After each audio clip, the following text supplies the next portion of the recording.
दमा दम के साथ जाता है, ये बात हो गई बहुत पुरानी। आज हम आपका अस्थमा अभी यहीं खड़े खड़े ठीक करेंगे और आपको बताएंगे ये अस्थमा, तमक श्वास, दमा, दम घुटना ये होता ही क्यों है। यदि आपको ये पता लग गया कि होता क्यों है, तो इसका इलाज आप देख पा रहे होंगे कि आयुर्वेद की इतनी सारी औषधियाँ हैं जो दमा को जड़ से ठीक कर सकती हैं, और आयुर्वेद ही है जो आपको दमा से जड़ से मुक्त कर सकता है। मैं अभी आपको ये भी बताने वाला हूँ कि यदि कभी ऐसी स्थिति हो जाए कि दम घुटने लग जाए और हमारे पास कोई ऑप्शन ना हो, तो उस समय क्या हम मुंह में डालें और इमीडिएटली आपका अस्थमा भी ठीक हो जाए। मैं डॉक्टर मनोज विमानी, एमडी पंचकर्मा, आयुर्वेद गुरु करनाल से आपको बताता हूँ कि अस्थमा जो है वो फेफड़ों में तो होता है, पर होता है पेट से। आज के ज़माने में पोल्यूशन कितना गहरा है वो आप समझते हैं। उस पोल्यूशन से हमको बचना है। दूसरा, अपने खान पान को ठीक रखना है। हम तला हुआ, हम जंक फूड और अपनी प्रकृति के हिसाब से जब भोजन हम नहीं करते हैं, तब पेट में आम बनता है, एसिड बनता है। वो जो एसिड है वो जाके जमता है और वो फेफड़ों में आके जम जाता है और उसके कारण से बलगम बननी शुरू होती है। जब जब पेट की अग्नि मंद होगी, तब तब आपको अस्थमा होना शुरू हो जाएगा। मैं अभी आपको दिखाता हूँ। हमने शुरू के वीडियो में देखा कि ये हमारे पास स्टीमर है, इसमें श्वास हर द्रव्य है चरक संहिता में मेंशनड। वो 50 जड़ी बूटियाँ होती हैं। उस 50 जड़ी बूटियों का काढ़ा हमने आपके लिए स्पेशली तैयार किया। उसको आप इस तरह से ले सकते हैं। यदि कोई बच्चा छोटा है, उसको पूरी स्टीम ऐसे नहीं लेनी है, उसके तो कमरे में उसके आसपास यदि आप ये चला देंगे तब भी उसका हो जाएगा। अदरवाइज जैसे बड़ा व्यक्ति है, जैसे मानो मैं हूँ, मुझे कोई दिक्कत, मैंने क्या करना है, नाक से लिया, मुंह से छोड़ा,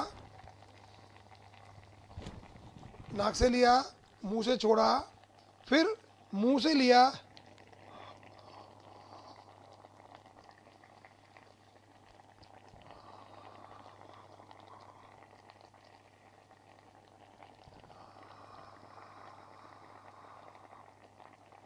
यदि ये क्रिया लगभग 5 से 10 मिनट हम करेंगे, तो जो फेफड़ों में बलगम जमी हुई है वो आपकी उखड़ेगी।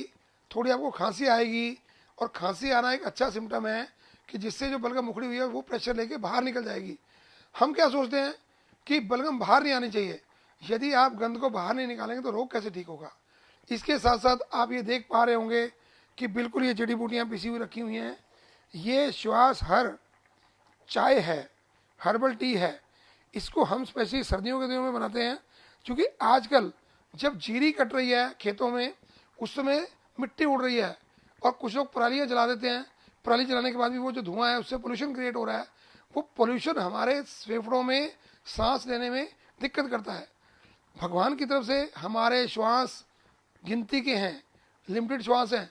उन श्वास की क्रियाओं को हम कैसे संभालते हैं, उसके लिए हर्बल टी पिएंगे तो क्या होगा कि आपके अंदर जो फेफड़ों में बलगम जमी हुई है, वो जो आपके पेट में आम बना हुआ है, वो धीरे धीरे डाइजेस्ट होगा।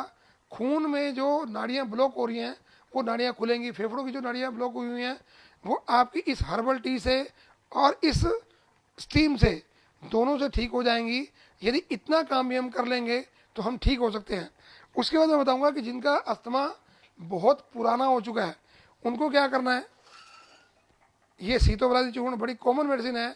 ये हमारा थोड़ा अलग से हम बनाते हैं, जड़ी बूटियाँ इकट्ठी करके। और मैं आपको आज दिखाना चाहूँगा कि हम इसको शहद के साथ नहीं देते। आमतौर पर जो दवाइयाँ हैं, सीतोपलादी चूर्ण है, वो मेंशन होता है कि हमको शहद के साथ देना है। पर मेरा अनुभव है कि मैंने अपनी दादी का अस्थमा ठीक किया, मैंने अपने मामा जी का अस्थमा ठीक किया, मैंने परिवार के लगभग 15 लोगों का ठीक किया। उसके बाद हज़ारों रोगियों का मैं ठीक कर चुका हूँ। ये एक स्पेशल दवाई है जिसका नाम है कफ केसरी। केसरी का मतलब होता है कि जो हर युद्ध को जीत ले। हनुमान जी को क्या कहते हैं, केसरी। तो अब देखिए हमने क्या किया, इसी दवाई का 1 चम्मच सिरप लिया और इसको हमने क्या किया, इसमें डाल के और अच्छे से इसको हम मैश करेंगे। इसको यानी कि इसकी चटनी बन जाएगी। ये चटनी हमको दिन में 2 से 3 बार चाटनी है। यदि ये चूर्ण ऐसे ही खाएंगे तो नाक में चढ़ता है और छींकें शुरू होती हैं। इसका मतलब क्या है कि इसको हमने मिला के खाना है। देखिए मैं आपको खुद ही इसको अभी ये मैश हो गया, आप देख लीजिए अच्छे से मैश हो गया। और मैं थोड़ा सा आपको ये खा के दिखाता हूँ।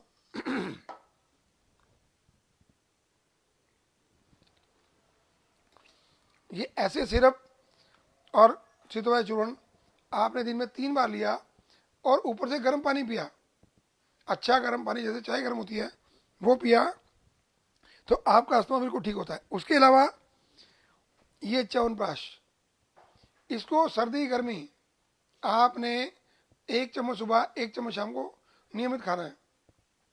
मैं आपको यहाँ उदाहरण पेश करना चाहूँगा कि मेरे पास आज से लगभग 15 साल पहले एक पेशेंट आए जो सब तरह की दवाइयाँ, स्टेरॉयड भी और भी सब दवाइयाँ खा चुके थे।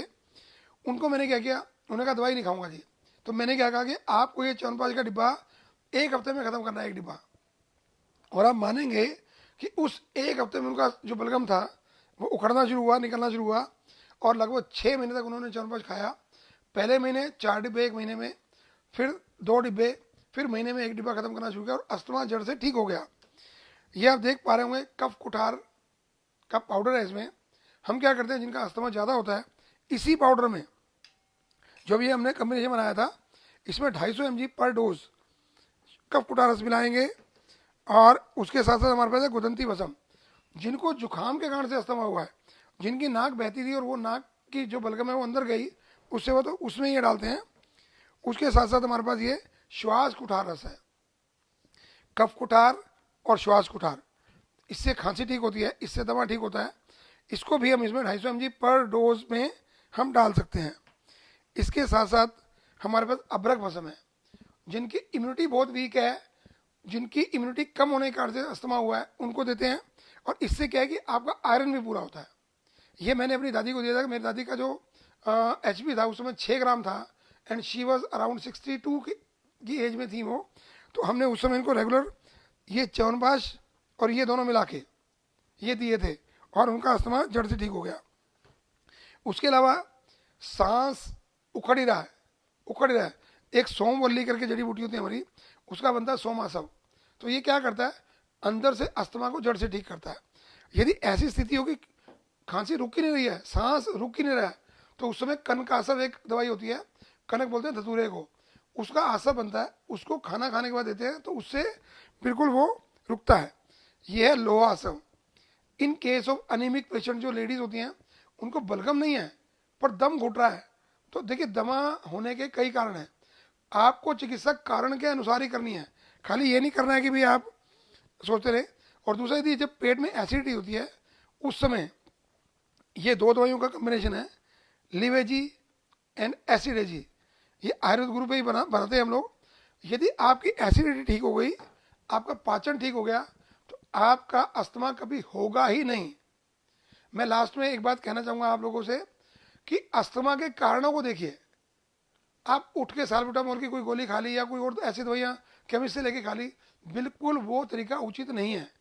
यदि आप लोगों को लगता है कि आपकी बीमारी उतनी ज़्यादा नहीं है अभी और आप कुछ कंसल्ट करना चाहते हो, तो आप हमसे करनाल प्लस के माध्यम से कंसल्ट कर सकते हैं और हम आपको ये जड़ी बूटियाँ बता देंगे, ये हर्बल टी में क्या क्या जड़ी बूटियाँ वो भी बता देंगे, और सितोवाई चूर्ण को कैसे यूज़ करना है वो भी हम बता देंगे। आपकी सेवा में करनाल प्लस की पूरी टीम और आयुर्वेद गुरु की पूरी टीम हमेशा तत्पर रहती है। आप सदा स्वस्थ रहे। आज दशहरे का दिन, आज रावण जलेगा, रावण जलेगा यानी बुराई जलेगी। और ऐसे ही हमारे शरीर में जो बीमारियों रूपी रावण है, आज उसको हम मुक्त करने का एक प्रण लेते हैं। हम राम बनने का एक प्रण लेते हैं। राम यानी वो अच्छी पावर, वो ताकत जिससे हम जिंदगी में अपने आप को खुद को संभाल पाएं और अपने परिवार को संभाल पाएं। एक निवेदन करते हुए बात पूरी करता हूँ आज कि दिवाली आने वाली है और हमने वातावरण में पोल्यूशन पहले ही बहुत है।